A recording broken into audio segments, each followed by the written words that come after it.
അസ്സലാമു അലൈക്കും വറഹ്മത്തുള്ളാഹി വബറകാതുഹു. ബിസ്മില്ലാഹിർ റഹ്മാനിർ റഹീം. അൽഹംദുലില്ലാഹി റബ്ബിൽ ആലമീൻ.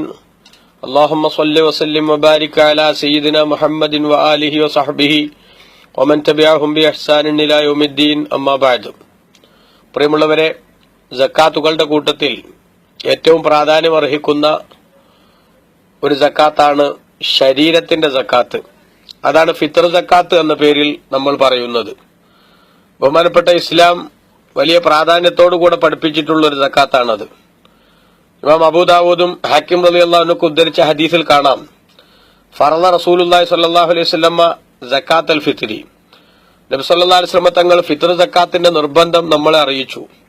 തുഹറത്തൻ ലിസ്സായിമി മിനൽ ലഗ്വി വറഫസ്, നോമ്പുകാരനിൽ നിന്നും സംഭവിക്കുന്ന അരുതായ്മകൾക്കുള്ള ആ ശുദ്ധീകരണവും, തുഅമത്തൻ ലിൽ മസാക്കീൻ, പെരുന്നാളിന്റെ ദിവസം സാധുക്കൾക്കുള്ള ഭക്ഷണവും എന്ന നിലക്ക്.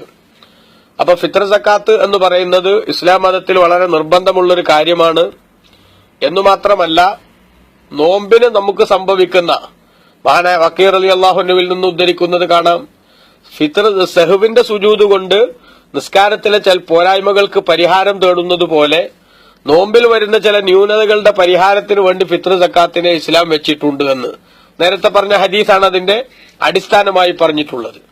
ഏതായാലും ഫിത്ർ സക്കാത്ത് എന്നത് ഒരുപാട് ധനമുള്ളവർ മാത്രം കൊടുക്കേണ്ടതായിരിക്കില്ല എന്ന അതിന്റെ വ്യവസ്ഥ മനസ്സിലാക്കുമ്പോൾ നമുക്കറിയാൻ സാധിക്കും. ഫിത്ർ സക്കാത്ത് സ്വതന്ത്രരായ ആളുകൾക്കാണ് നിർബന്ധമാവുക. പക്ഷെ അവർ ഫിത്ർ സക്കാത്ത് കൊടുക്കേണ്ടത് അവരുടെ സ്വന്തം ശരീരത്തിനും അവർ ചെലവ് കൊടുക്കൽ നിർബന്ധമുള്ള ഭാര്യ, സന്താനങ്ങൾ, മാതാപിതാക്കൾ ഒക്കെ ആയിട്ടുള്ള ചെലവ് കൊടുക്കൽ നിർബന്ധമുള്ള എല്ലാ ആളുകൾക്ക് വേണ്ടിയും ഫിത്ർ സക്കാത്ത് കൊടുക്കണം. ചെലവ് കൊടുക്കൽ നിർബന്ധമുള്ള ആള് ചിലപ്പോൾ ആരായിരിക്കും? ഫത്തുൽ കാല ബലു റജഇയ്യത്തൻ, മടക്കിയെടുക്കാവുന്ന തൊലാക്കിലുള്ള ഒരു ഭാര്യയായിരിക്കാം, അവൾക്കും. അതേപോലെ തന്നെ ഹാമിലൻ ബായിനൻ, അല്ലെങ്കിൽ മടക്കിയെടുക്കാൻ പറ്റാത്ത തൊലാക്കിലാണ് ഉള്ളത്, പക്ഷെ അവര് പൂർണ്ണമായും ബായിനായ തൊലാക്ക് എന്ന് പറഞ്ഞാൽ ഇനി മടക്കിയെടുക്കാൻ പറ്റാത്ത ഒരവസ്ഥയിലാണ്, അവർ ഗർഭിണിയാണ്. എന്നാൽ അവർക്കും എന്ത് ചെയ്യണം? ഫിത്ർ സക്കാത്ത് കൊടുക്കണം. കാരണം ആ സമയത്ത് ചെലവിന് കൊടുക്കൽ എന്തുണ്ട്? നിർബന്ധമുണ്ട്. അപ്പൊ നമ്മൾ മറ്റുള്ളവരുടെ ഫിത്ർ സക്കാത്ത് നമ്മൾ കൊടുക്കണോ കൊടുക്കണ്ടേന്ന് തീരുമാനിക്കാനുള്ള മാനദണ്ഡം അവർക്ക് ചെലവ് കൊടുക്കൽ നമുക്ക് നിർബന്ധമാണോ അല്ലേ എന്നതാണ് നോക്കേണ്ടത്.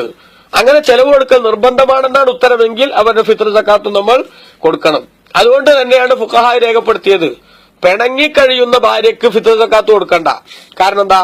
പിണങ്ങിക്കഴിയുന്ന ഭാര്യയ്ക്ക് ചെലവിന് കൊടുക്കൽ നിർബന്ധമല്ല, അതുകൊണ്ടാണ് ഫിത്ർ സക്കാത്തും കൊടുക്കണ്ട. അതേപോലെ തന്നെ പിണങ്ങിക്കഴിയുന്നവളല്ല, പക്ഷെ ഭർത്താവിന് നിവൃത്തിയൊന്നുമില്ല, ഒരു ഭാര്യയ്ക്ക് സക്കാത്ത് കൊടുക്കാൻ എന്തില്ല, അയാളത്തെ ഒരു കഴിവുമില്ല, അങ്ങനത്തെ ആൾക്കും സക്കാത്ത് കൊടുക്കണ്ടയില്ല. എന്നാൽ അങ്ങനത്തെ ഭാര്യ അവൾക്ക് സ്വന്തം മുതലുണ്ടെങ്കിൽ അവളും സക്കാത്ത് കൊടുത്തോളണമെന്നില്ല. കാരണം അവളുടെ ശരീരത്തെയും ചെലവിനും മൊത്തം ആർക്ക് ഏൽപ്പിച്ചു കൊടുത്താ? ഭർത്താവിന് ഏൽപ്പിച്ചു കൊടുത്താണ്. അതുകൊണ്ട് അവളും കൊടുക്കണ്ട. പക്ഷെ കഴിവുള്ള ഭാര്യയാണെങ്കിൽ, ഭർത്താവിന് കഴിവില്ലാത്ത അവസ്ഥയാണെങ്കിലും അവൾ സ്വന്തം ശരീരത്തിന്റെ ഫിത്ർ സക്കാത്ത് കൊടുക്കുന്നത് സുന്നത്താണെന്ന് ബഹുമാനപ്പെട്ട ഫുഖഹാ രേഖപ്പെടുത്തിയിട്ടുണ്ട് എന്നുകൂടി അവിടെ നമ്മൾ മനസ്സിലാക്കുന്നത് നല്ലതാണ് എന്നുണർത്തുന്നു.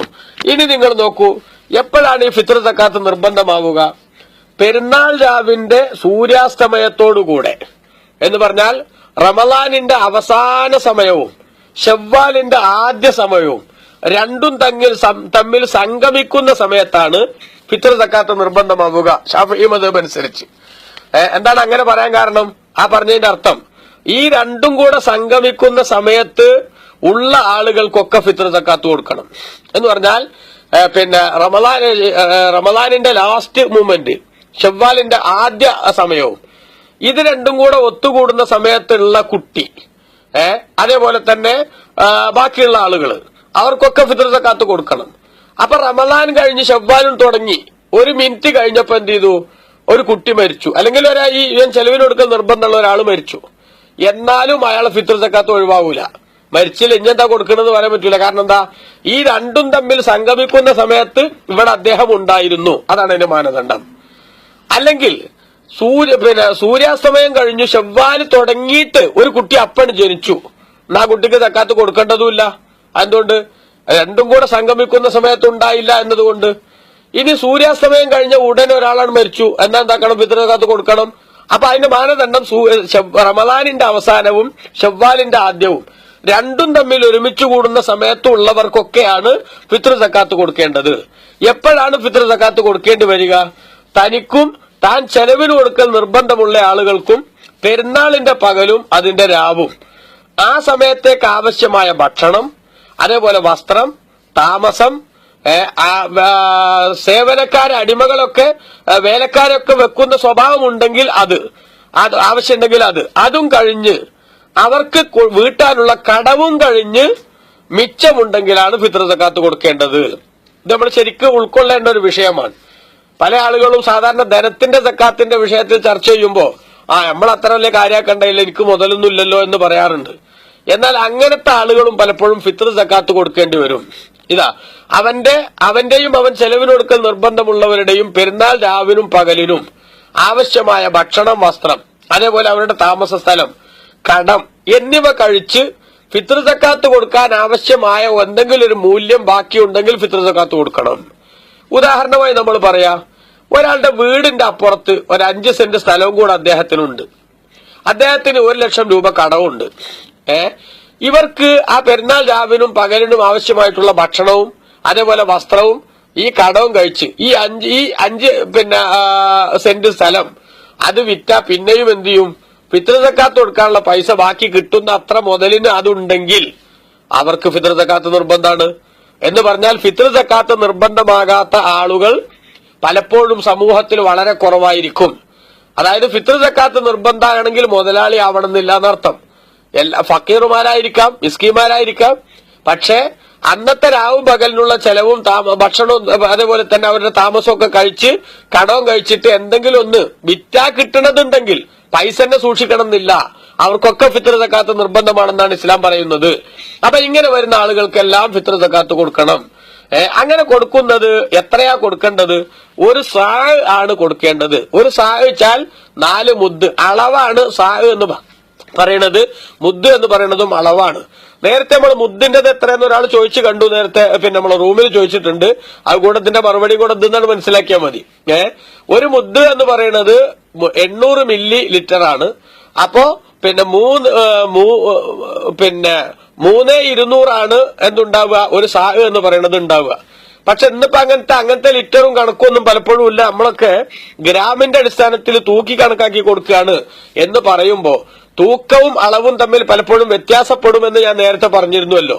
അപ്പൊ അതിന്റെ അടിസ്ഥാനത്തിൽ കുറഞ്ഞു പോകാതിരിക്കാൻ ഒരു 3 കിലോ അത്ര തന്നെ ആവശ്യം ഉണ്ടാവില്ലെങ്കിലും 3 കിലോ എന്ന് കണക്കാക്കി കൊടുത്താൽ, എന്ന് പറഞ്ഞാൽ ഒരു മുദ്ദ അറിഞ്ഞൊരു 750 ഗ്രാം എന്ന രൂപത്തിൽ കണക്കാക്കുക.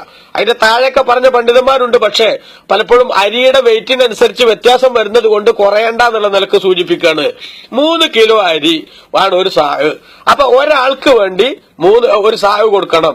അത് ചെറിയവര് വലിയവര് കുട്ടികളിൽ നിന്നും വ്യത്യാസമല്ല, എല്ലാവർക്കും ഒരേപോലെ തന്നെയാണ് കൊടുക്കേണ്ടത്. ഒരു തലക്ക് പെർ ഹെഡ് എന്ത് ചെയ്യണം? 1 സാഹ് എന്ന രൂപത്തിൽ കൊടുക്കൽ നിർബന്ധമാണ്. അത് കൊടുക്കേണ്ട സമയം നമ്മൾ പറഞ്ഞു. പെരുന്നാൾ രാവിന്റെ റമദാന്റെ അവസാനത്തെ സൂര്യാസ്തമയവും പെരുന്നാൾ രാവിന്റെ ആരംഭവും നടക്കുന്ന സമയത്ത് തന്നെ അത് നിർബന്ധമാണ്. ആ സമയത്ത് നമ്മൾ എവിടെയാണോ ഉള്ളത് അവിടെയാണ് വാസ്തവത്തിൽ ആ ഫിത്ർ സക്കാത്ത് കൊടുക്കേണ്ട സ്ഥലം എന്നാണ് ബഹുമാനപ്പെട്ട ഫുഖഹാ രേഖപ്പെടുത്തിയത്. അതുകൊണ്ട് തന്നെ ചില സാലിഹ്യങ്ങളുടെ ചരിത്രത്തിലൊക്കെ ഇപ്പൊ അടുത്ത ദിവസം വായിക്കാൻ സാധിച്ചു. അവര് ഈ റമദാനിന്റെ ലാസ്റ്റ് ദിവസം, പെരുന്നാളാകാൻ സാധ്യതയുള്ള ദിവസമൊക്കെ അവര് എവിടെങ്കിലും യാത്രയൊക്കെ ചെയ്യുകയാണെങ്കിൽ അരി കൂടെ കൊണ്ടുപോകും. എന്നിട്ട് അവിടുന്ന് എന്ത് ചെയ്യും? ഏതെങ്കിലും ഒരു സാധുവിന് അത് കൊടുക്കും. കാരണം എന്താ? അപ്പൊ എവിടെ വിളിച്ചാൽ അവിടെയാ കൊടുക്കേണ്ടത് എന്നല്ലേ ശരിക്കുള്ള നിയമം. അത് പരിഗണിച്ചുകൊണ്ട് ഇനി മറ്റൊരു സ്ഥലത്തേക്ക് നീക്കം ചെയ്താൽ തെറ്റില്ലെന്ന രണ്ടാം കൗല് അനുസരിച്ച് മറ്റൊരു സ്ഥലത്ത് അയാൾ വന്നിട്ട് കൊടുത്താൽ എന്താവും? ബാധ്യത വീടാൻ അത് മതിയാകുമെന്ന ഒരു സമാധാനം കൂടി കൂട്ടത്തിൽ ഞാൻ തരുന്നു. ഏതായാലും ഇരിക്കട്ടെ, പെരുന്നാളിന്റെ രാവിന് തന്നെ എന്തായി? ഫിത്ർ സക്കാത്ത് നിർബന്ധമായി. അപ്പോഴേ കൊടുക്കാം. പെരുന്നാൾ നിസ്കാരത്തിന് പോകുന്നതിന് മുമ്പെങ്കിലും കൊടുക്കൽ സുന്നത്താണ്. പെരുന്നാൾ നിസ്കാരത്തിനേക്കാൾ പിന്തിക്കാതിരിക്കൽ സുന്നത്താണ്. ഒരു പ്രത്യേക കാരണത്തിന് വേണ്ടിയല്ലാതെ, ഒന്നുകിൽ അടുത്തൊരു കുടുംബക്കാര് അല്ലെങ്കിൽ അടുത്ത അയൽവാസികൾ, അത്യാവശ്യക്കാര് അവര് വരാനുണ്ട് എങ്കിൽ സൂര്യാസ്തമയത്തിന്റെ മുമ്പ് കൊടുക്കാവുന്ന വിധത്തിൽ പിന്തിച്ചു വെക്കലും സുന്നത്താണ് അവിടെ. അല്ലാത്തപ്പോഴൊക്കെ പെരുന്നാളിന്റെ നിസ്കാരത്തിന്റെ മുമ്പ് തന്നെ കൊടുക്കലാണ് സുന്നത്ത്.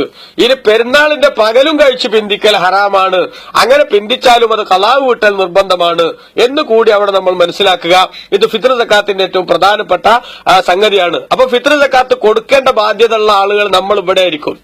നമ്മൾ കൊടുക്കേണ്ട കുറെ ആളുകൾ നാട്ടിൽ വയ്ക്കും. ആർക്ക് വേണ്ടിയാണോ കൊടുക്കുന്നതെങ്കിൽ അയാളുടെ നാട്ടിലെ സാധുക്കൾക്കാണ് ആ ഫിത്ർ സക്കാത്തിന്റെ അവകാശം. അതുകൊണ്ട് ഞാൻ എന്റെ ഭാര്യക്കും മക്കൾക്കുള്ള ഫിത്ർ സക്കാത്ത് ഇവിടെ തന്നെയാണ് കൊടുക്കാം എന്ന് പറയുന്നത് ശരിയല്ല.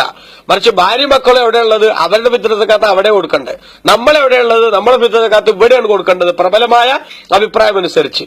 ഇനി മറ്റൊരു സ്ഥലത്തേക്ക് നീക്കാമെന്ന രണ്ടാമത്തെ കൗലനുസരിച്ചാണെങ്കിൽ അത് എവിടേക്ക് മാറ്റുന്നതിനും അതിന്റെ വ്യവസ്ഥ അനുസരിച്ച് മാറ്റുന്നതിനും കുഴപ്പമൊന്നുമില്ല. എങ്കിലും അതല്ല ശരി.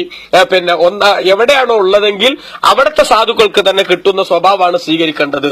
അതോടൊപ്പം തന്നെ പ്രിയപ്പെട്ട സഹോദരങ്ങളെ, ഫിത്ർ സക്കാത്തായിട്ട് കൊടുക്കാൻ നിർദ്ദേശിച്ചിരിക്കുന്നത് അത് ഒരു മുഖ്യാഹാരമാണ്. ആരുടെ ഫിത്ർ സക്കാത്താണോ കൊടുക്കുന്നതെങ്കിൽ അദ്ദേഹത്തിന്റെ നാട്ടിലെ മുഖ്യാഹാരമാണ് കൊടുക്കേണ്ടത്, അല്ലാതെ കൊടുക്കുന്ന ആളുടെ എന്നല്ല. മനസ്സിലായില്ലേ? അപ്പൊ അതുകൊണ്ട് തന്നെ നമ്മൾ മനസ്സിലാക്കേണ്ടത് ഈ വീട്ടിൽ നിന്ന് ആള് നമ്മൾ ചിലപ്പോൾ എന്തായിരിക്കും വേറെ ഭക്ഷണം കഴിക്കുന്ന ആളേക്കും. ആ സമയത്ത് നമ്മൾ സക്കാത്ത് കൊടുക്കേണ്ട ആള് വേറെ നാട്ടിലാണെങ്കിൽ അവിടുത്തെ മുഖ്യാഹാരമാണ് പരിഗണിക്കുക എന്ന് നമ്മൾ സൂചിപ്പിച്ചു. അതുകൊണ്ട് തന്നെ വില കൊടുക്കുക എന്ന് പറയുന്നത് ഷാഫി മദ്ഹബ് അനുസരിച്ച് പറ്റില്ല. അതൊറ്റ അഭിപ്രായമേ ഷാഫി മദ്ഹബിൽ ആ വിഷയത്തിലുള്ളൂ. രണ്ടാമത്തെ ഒരു കൗലില്ല എന്നാണ് ബഹുമാനപ്പെട്ട ഫുഖഹാ രേഖപ്പെടുത്തിയിട്ടുള്ളത്. അതുകൊണ്ട് ഈ ധാന്യം തന്നെ, അരി തന്നെ കൊടുക്കാൻ നമ്മൾ ശ്രദ്ധിക്കണം. ആ അരി വാങ്ങാൻ ആളില്ല എന്ന് പറഞ്ഞ് എവിടെങ്കിലും കൊണ്ടുപോയിട്ട് ഒരു 15 ഉറുപ്പ്യ ഏൽപ്പിച്ചു പോരുന്ന ഒരു ശൈലി ഇപ്പൊ ഈ അടുത്ത കാലത്തായിട്ട് വല്ലാതെ കൂടി വരുന്നുണ്ട്. അതൊരിക്കലും ശരിയല്ല. ആ വില കൊടുക്കാമെന്ന അഭിപ്രായമുള്ള ചില മദ്ഹബുകൾ തന്നെ ഹനഫി മദ്ഹബിലുണ്ട്. പക്ഷെ അത് തന്നെ വ്യവസ്ഥാപിതമായി കുറെ വ്യവസ്ഥകൾക്കനുസരിച്ചാണ്, അല്ല നിരുപാധികം അത് വില കൊടുക്കുക എന്നുള്ളതല്ല. അതുകൊണ്ട് അതനുസരിച്ച് ചെയ്യുകയാണെങ്കിൽ ആ മദ്ഹബിലെ ടേംസ് ആൻഡ് കണ്ടീഷൻസ് ഒക്കെ സംബന്ധമായിട്ട് നമ്മൾ മനസ്സിലാക്കിയിരിക്കണം. അതൊന്നും സാധിക്കാത്ത സ്ഥിതിക്ക് ഒരിക്കലും തന്നെ വില കൊടുക്കാൻ 15 ഉറുപ്പ്യ കൊണ്ടുപോയി ഏൽപ്പിക്കുക എന്നത് മാത്രം ശരിയല്ല. അതേസമയത്ത് നമ്മുടെ ഫിത്ർ സക്കാത്ത് കൊടുക്കാൻ വേണ്ടി നമ്മൾ ഒരാളെന്ത് ചെയ്തു, വക്കാലത്താക്കി, ഒരാളെ വക്കാലത്താക്കി, അല്ലാതെ കമ്പനിനെ അല്ല. ഇപ്പൊ കമ്മിറ്റി കൂടിയിട്ട് എല്ലാവരും ഫിത്ർ സക്കാത്തും കൂടെ പിരിച്ചെടുത്തിട്ട് എന്തെങ്കിലുമൊക്കെ ചെയ്യുന്ന അതൊക്കെ ഒരു കസർത്താണ്. അതൊരിക്കലും തന്നെ ഇസ്ലാമികമല്ല എന്ന് നമ്മൾ മനസ്സിലാക്കണം. അപ്പൊ എന്റെ ഫിത്ർ സക്കാത്ത് കൊടുക്കാൻ വേണ്ടി ഞാൻ ഒരാൾക്ക് പൈസ കൊടുത്ത് ഏൽപ്പിക്കാം. പക്ഷെ പൈസ കൊടുത്ത് ഏൽപ്പിക്കണത് പൈസ കൊടുക്കാനല്ല, മറിച്ച് അദ്ദേഹം അരി വാങ്ങി കൊടുക്കാൻ വേണ്ടി പൈസ കൊടുത്ത് ഏൽപ്പിക്കുന്നതിന് കുഴപ്പമില്ല. അപ്പൊ ആ നിലയ്ക്ക് ചെയ്യാവൂ. നമ്മുടെ സക്കാത്ത് നിർബന്ധമായി വീടേണ്ടതാണ്, നമ്മുടെ നോമ്പിന്റെ കുറവ് പരിഹരിക്കാനും കൂടെ ഉള്ളതാണ് എന്ന് മനസ്സിലാക്കി ആ സക്കാത്തിന്റെ പുണ്യം നമ്മൾ കൃത്യമായി ഉൾക്കൊള്ളാൻ ശ്രമിക്കുക. അല്ലാഹു സുബ്ഹാനഹു വ തആല നമുക്കെല്ലാം തൗഫീഖ് നൽകുമാറാവട്ടെ. ആമീൻ. വസല്ലല്ലാഹു അലാ സയ്യിദിനാ മുഹമ്മദിൻ വആലിഹി വസഹ്ബിഹി അജ്മഈൻ വൽഹംദുലില്ലാഹി റബ്ബിൽ ആലമീൻ. വസ്സലാമു അലൈക്കും വറഹ്മത്തുള്ളാഹി.